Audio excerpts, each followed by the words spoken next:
Okay, so coming back to this, we're going to talk next about New England. It's another case study for British America. And this kind of leads into an important point, which is that we should not think about any of these processes of colonization as being a kind of one-dimensional procedure where there was just a single ruling authority commanding one group of people to go and encroach and invade land and to take it over. And so, too, we should not think about the different colonial groups as just forming a single set of people all committed to the same principles and ideas. No, this was a hodgepodge of people, essentially. Even if they were all initially coming from England, they had different backgrounds, different interests, and different religious paradigms, as the case might be. And again, that returns me to the earlier point about the notion of this being in any way a kind of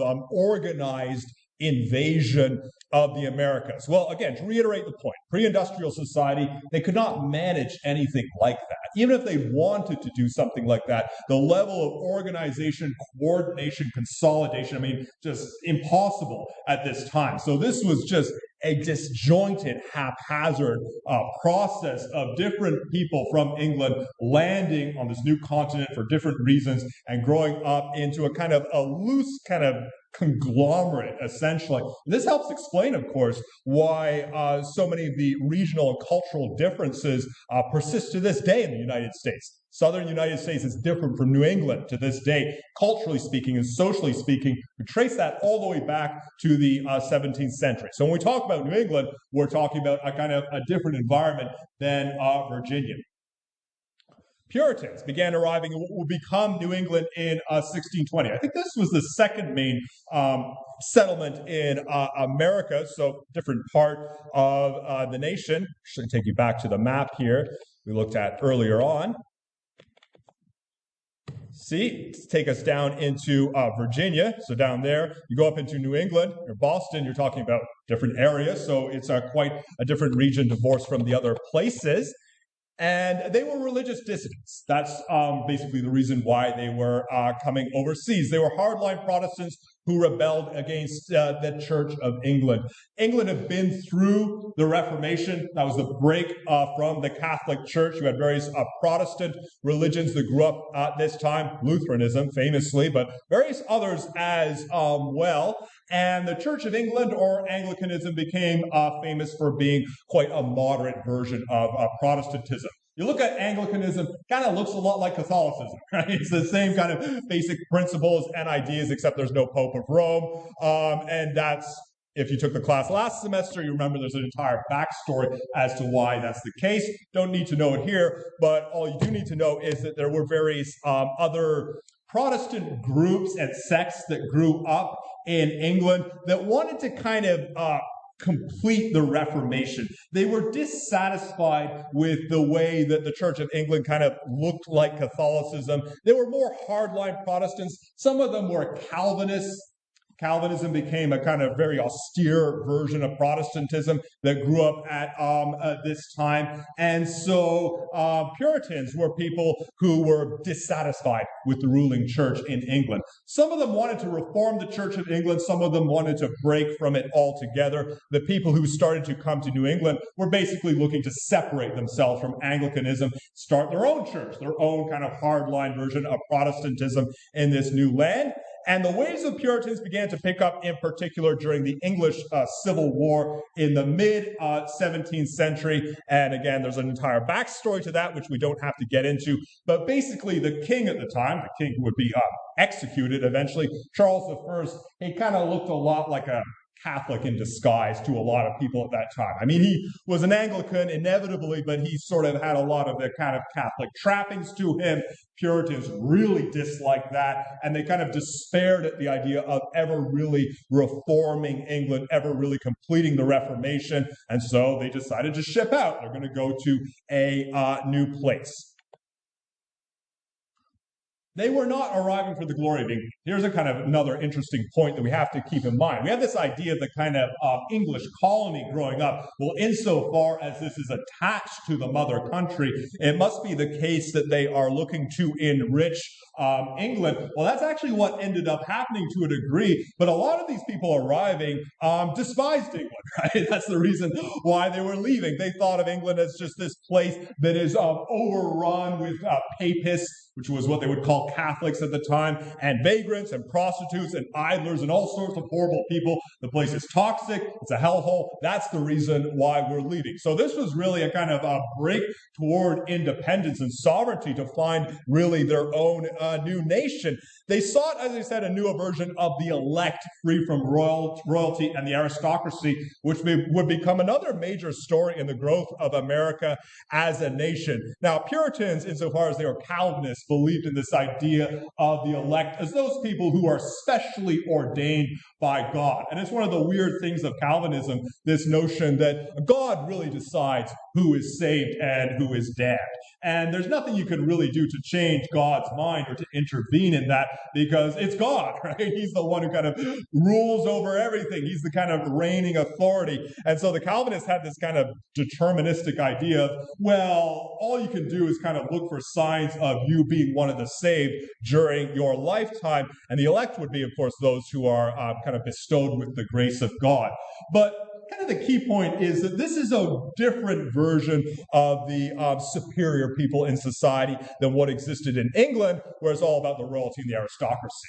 England already has its version of the elect. It's the king, right? That's the person who's ordained by God to rule over the people. And you have the aristocrats. Those are the titled people, the dukes and the barons and the counts, the landowners, the wealthy people. Those are the people who are kind of, better than everyone else. Those are the people who God has decided should be the ruling class of society. Puritans say, no, it's not those people. It's us, right? We're the ones who should be the superior people within the society. And so they're kind of shifting the elect away from the feudal social order, reinventing it on their own terms.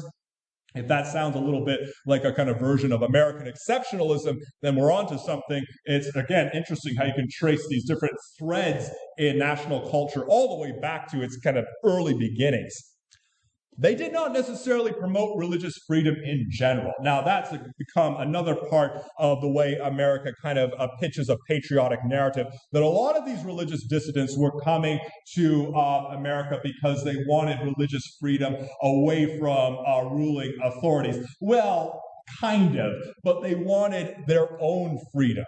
The Puritans weren't necessarily invested in the idea that we should have a whole bunch of different religions around us. No, we should have a whole bunch of Puritans around us. That's basically their perspective. So they weren't looking for competition from other branches of Protestantism. They just wanted to rule the land on their own terms. And that would become a big part of the different branches of Protestantism, all the different churches that would grow up in America, some of which are more tolerant than others. But that, I would say, was really the kind of first inklings of American religious identity, not the single ruling church, not the single state religion, but a whole bunch of different branches, mostly of Protestantism. Traditionally speaking, you have Puritans, the Calvinists originally, but Quakers, Presbyterians, Baptists, Methodists, Mormons, all those different churches. And clustered among them, you also have a vast array of different independent churches as well. Evangelicals, various wackos, people who fleece individuals as they give sermons in churches. I mean, you can trace all these things, this idea, independent branches of religion back to this period. Independent branches of religion who all believe that they're saying the exact truth, right? That they all have access to God as spoken in the Bible. They still imported a capitalist version of progress. So they weren't getting away entirely from English culture because they did bring the material paradigm with them. They did not regard this kind of untapped wilderness that they landed in as this place that was going to open the gates to heaven. No, they thought that it was a problem.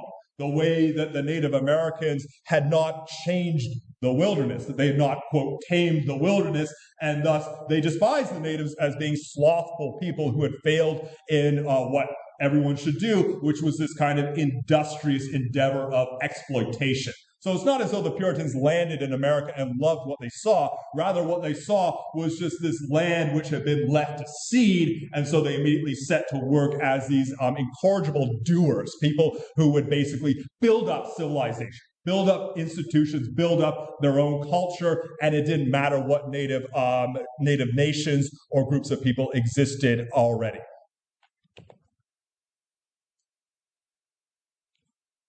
So, you have a couple case studies here. Look at Virginia, look at New England, gives you a sense of the different nations that started to grow up along the shores of the eastern seaboard of America.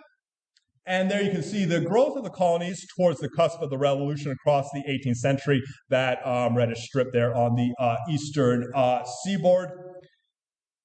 Say there, in the 1700s, Britain had become somewhat closer to the colonies, mainly due to large increases in ship traffic across the Atlantic. Again, we have so many kind of forgotten stories about the growth of British America. It was really in the 1600s that there was more of a kind of distance between Britain and the colonies. The colonies were kind of in their own thing in a lot of ways, their own groups of people. Case in point, the Puritans didn't really want to have anything to do with England as such. They saw themselves as carving out this independent space. But ironically, the distance between Britain and the colonies narrowed a little bit in the 18th century. And it's mostly because the Atlantic Ocean narrowed a little bit, symbolically speaking, of course. There was a lot more shipping traffic going back and forth. I think there was something like 500 ships per year in the year 1670. You move ahead to the year 1730, you'd have about 1,500 ships. So you've tripled the number. So there's a lot more kind of exchange back and forth with the transportation of various goods, products, people as well, but also news and information too.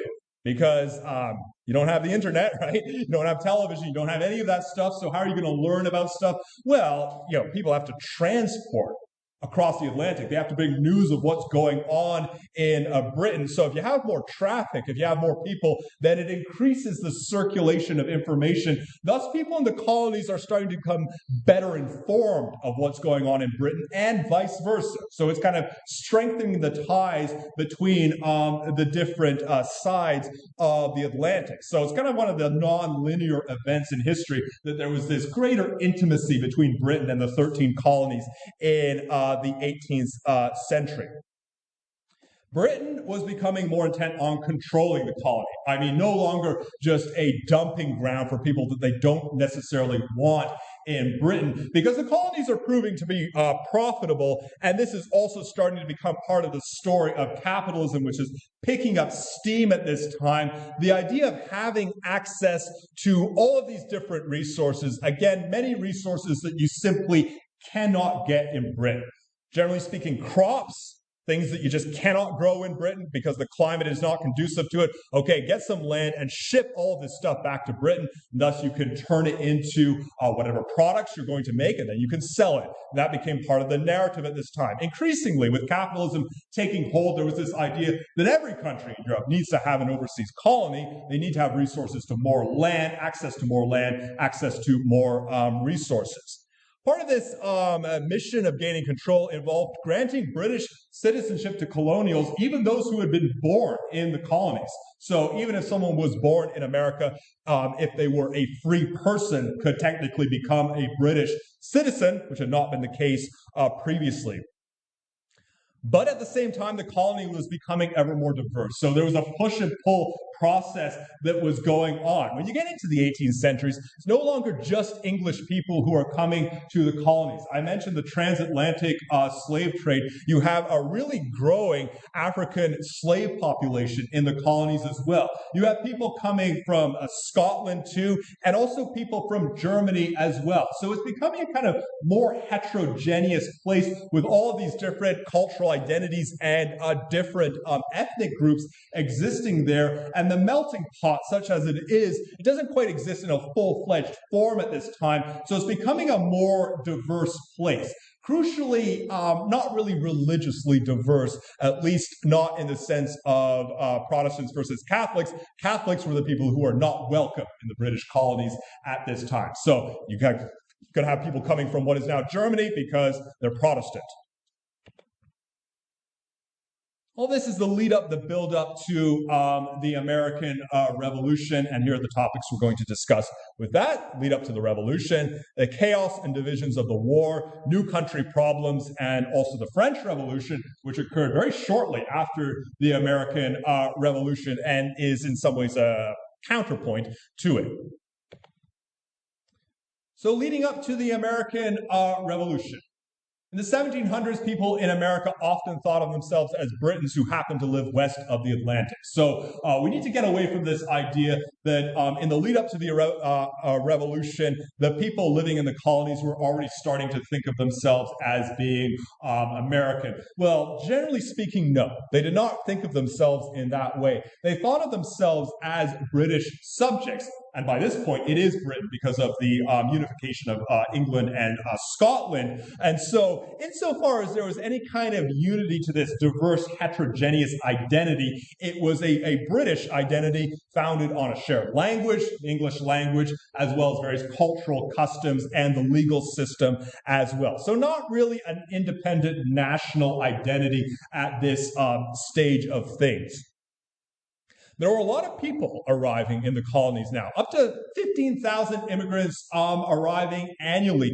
The growth of the colonies was outpacing that of the home country. Again, no more were they just people who were being captured and shipped out, at least not exclusively, but rather people who were making the conscious decision to go there, often with visions of wealth and prosperity and new land. The practice of indentured servitude did not die out. It still existed at this time, but it had diminished somewhat over time. A 1763 proclamation was aimed at restricting any further westward expansion, so there was a kind of line that the British government wanted to draw on in the colonies, basically separating it from everything that lay to the west, which was Native American territory at this point. And as I say there, this is not about protecting the rights of natives, but to keep control of the colonies, because this was the basic fear or threat that the British government perceived at the time, losing control of the colonies. There were a lot of people who were eager just to conduct their own version of westward expansion. There's a lot of land to the west occupied by these foreign people, Native Americans. They're eager just to take over that land on their own terms, carve out their own sense of independence, their own sense of livelihood. Britain is eager to kind of keep the colonies contained to this region where they can exercise oversight and control. The British did have an army, 10,000 people stationed in America at this time, so there was a military presence, and that was mostly to protect the colonies. Yes, partly from the threat or the perceived threat of Native American invasions, but the French and Spanish empires were the bigger consideration at this juncture. There were people back in Britain who regarded the colonists as freeloaders, and you can kind of see the logic in their thinking. Here you have people who are British citizens or subjects. They see themselves in that way. They have the benefit of this British military here. They are kind of living a British life under the kind of legal and structural system of the home country, but they're not paying any taxes to Britain, because that was not something that was imposed initially. So this is the kind of perspective of people back home, is that these, quote, Americans, right, again, they're not really Americans at this juncture, are basically sapping off of the home country without paying their fair due. And so in order to gain revenue and also to silence those people who were complaining, a variety of new taxes were introduced beginning in 1764, such as sugar tax, and there was a stamp tax as well. Now, here's one of the kind of incredible things of history. You think for the birth of a nation and the kind of ideals that might motivate people to want to liberate themselves, carve out their own national identity, kind of stake their own claim to independence. All of these sorts of high-sounding ideals, you wouldn't think taxes, right, would be up there as a really big motivating factor, but it was. I mean, probably the biggest factor in leading up to the American Revolution and the War of Independence, and there's a whole kind of story here in terms of how we understand it. You see the Boston Tea Party of 1773, a tea tax, which basically exempted the British East India Company from taxes on imports of tea to the colonies, inspired the wrath of merchants. And that's a kind of funny story there. The British East India Company was this giant kind of colonial company. It became very massive, controlling huge amounts of trade and all sorts of different goods, including tea. And they wanted to have monopolistic control over the importation of tea into British America, but merchants much preferred to get their own tea from a kind of underground black market because it was cheaper to do that, especially from the Dutch East Indies. So this whole story was basically about the British East India Company attempting to kind of gain control over the importation of tea into British America. This inspired the wrath of merchants who are going to have to pay higher prices to this parent company. About 50 protesters stormed a ship carrying chests of tea and threw them into the harbor. You can see in the image there, they kind of loosely dressed themselves up to look like Native Americans, disguised that didn't fool anybody. They knew exactly who they were. And this famous event of them throwing all these chests of tea, I think it was 90,000 pounds of tea down into the harbor, became a kind of very famous event in American colonial history because it brought a crackdown from Britain, escalating the tensions leading up to the Revolution. In retrospect, it served as an intersection of issues involving consumer products, monopolistic companies, taxation, and cultural identity. A really strange cross-section of different things. First, consumer products, what I mentioned before, the cash crops, the cash cows, things that everybody wants, things that you can sell to anybody. You wouldn't necessarily think that tea would fall under that rubric, but it did in Britain. It did in British America. Again, it doesn't really have to be a super useful product, although we could, of course, debate how useful tea is to people, right? But it's just anything that, for whatever reason, people latch onto it. They want to buy it. They want to purchase it. Thus, it's very important. One of those big consumer products that exists on the same level at this time as tobacco, as silks, as sugar, as whatever it is that you can sell to people. Monopolistic companies, that was the British East India Company, a kind of anticipating, of course, things that exist in capitalism today. The big corporation that hates other competition, that especially hates black markets and smuggling and piracy. I mean, you can think about that in relation to modern media companies, right? People who look to gain a product or a good or a service without paying the full price for it, right? Why pay the full price? You can just find it somewhere else. You can just pick it up on the black market. And so this corporation wants to impose its will onto the people, wants to force them to buy the product from them because they're losing all this money, losing all of this profit. Taxation as well, because it started as a tax on the importation of tea or a relinquishment of a tax. And again, you wouldn't think taxation is such a big thing, but I think it's one of those issues that stands the test of time, something that I mentioned in the previous class as well. You take your citizens, you take your subjects, if you want to piss off people very quickly, raise taxes arbitrarily. It is the quickest, easiest way to make everyone angry, right? Because there's always this perception of, well, this is just taking away my money. It's taking away the cash that I have earned. And where are my tax dollars actually going, right? Who are they actually feeding? Who are they actually benefiting? Now, think about it in this context, too. You have the 13 colonies, and you have Britain on the other side of the Atlantic. From the perspective of the people in the 13 colonies, the British government is, it's connected to them, but it's still kind of distant. It's like an absentee government in a way. So think about how much more it inspires consternation when you're paying taxes to this government that's on the other side of the ocean, and from your perspective, doesn't do anything for you. I mean, even in many cases, just oppresses you. right? Just gets in the way of your freedom, gets in the way of your profiteering. So that's why they're so angry about it. It's not just the raising of taxes, it's the feeling of giving taxes to a bunch of layabouts overseas who do nothing but hurt us. And finally, cultural identity. Why tea? I mean, why would they focus on tea? Why would that suddenly become so important to people? I mean, could you just tell the people in the Boston Harbor, well, why don't you drink coffee instead, right? Or why don't you drink something else? Well, tea becomes a part of the cultural identity of Britain in the 18th century and in the colonies. It becomes caught up with this notion of afternoon tea and people sitting around in this kind of quiet domestic space. Still exists in England to this day, right? Serving tea in the afternoon with cakes and sitting in a kind of garden outside. It becomes not just a single product, but an entire expression of a way of life, something that becomes important to people's personal identity. And so if you introduce a tax, or you feel like this is a kind of attack on that, it's not just you're taking something away from us, you're taking away a kind of a way of life, or something that's become very intimate to how we understand ourselves.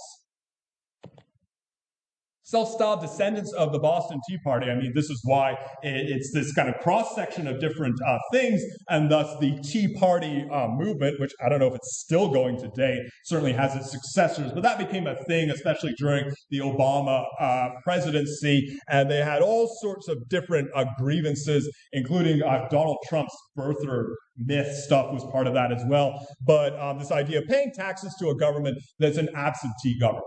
You know, essentially a government that does nothing for the people, and you just have to funnel revenue and taxes toward them. That's the kind of trace back to the Boston Tea Party.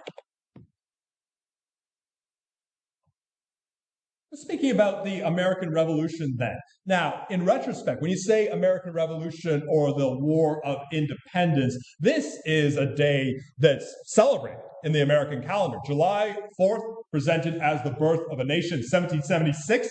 Just have to say the date, and of course, Americans recognize it immediately as being the moment of inception for this country. Well, as it turned out, it was. I mean, that's essentially what happened. This was the moment of severing ties between Britain and America, and the two countries go their own way, and the connections between them become increasingly sparse, although they are still kind of linked in some underlying sense.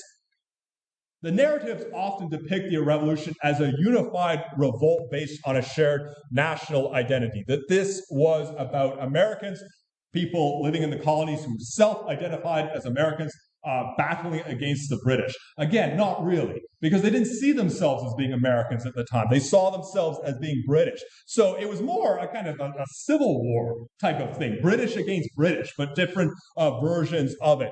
The other thing that's important to note is that this was a chaotic, haphazard war. I mean, this wasn't the kind of thing where it's just this really cohesive good guys versus bad guys, and you can draw clear dividing lines. I mean, it was just this chaotic mess, essentially, this revolt that breaks out. Fully 20% of the people in the colonies were slaves. Let's just start with that, which is a huge number of the population living here at the time. Some escaped to aid the British cause. And there were also many loyalists who fought for the British. So it wasn't as though all the people living in the colonies were on the side of this revolt. Could have been, I think it might have been another 20% of the people who were living in the colonies but wanted to fight on the side of the British and basically became refugees afterwards. Most of them went up to Canada. Heroic battles, well, there were battles, but pillage and plunder were, I mean, the basic kind of story of the war, pillaging and plundering whatever communities, farms, towns, whatever existed, and it was just this kind of disjointed process that dragged on for several years. There were ideals that grew up amid the revolution, which would become central to American cultural identity subsequently. It's always the case that once the war begins, once the revolution begins, that's kind of when you have the sort of ideals about what it's supposed to be about flooding in. Usually when a revolution first starts, it's really just this kind of enormous outflow of pressures that have built up within the society, and it's a lot of grievance and discontent. And then once it's underway, you have people kind of framing it and saying, well, this is really what we're fighting for. Two of the famous people, Thomas Jefferson on the left and Thomas Paine on the right, two figures who advocated for republicanism, democracy, and revolt against tyrannical governments, which would become part of the story of the revolution after the fact. They were not the kind of main voices at the time, but just one among a number of voices. Republicanism basically meaning a government without a monarchy, if you wanted to kind of boil it down to a simple statement. So without the British royal family. Now, Britain had actually had a republic of sorts after the English Civil War. That was a kind of short-lived experiment. But with America, it started to mean something bigger than that. It meant a government free of all the old feudal social traditions.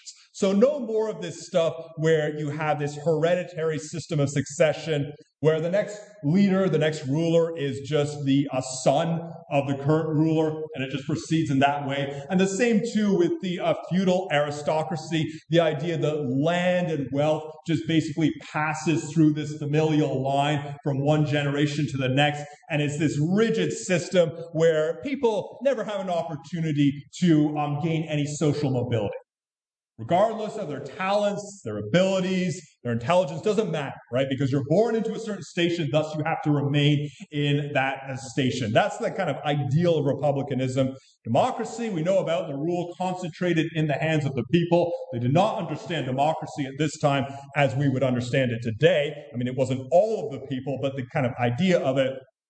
And the revolt against tyrannical governments, the right of people, the right of individual citizens to overthrow a government that they regard as being despotic and taking away their rights.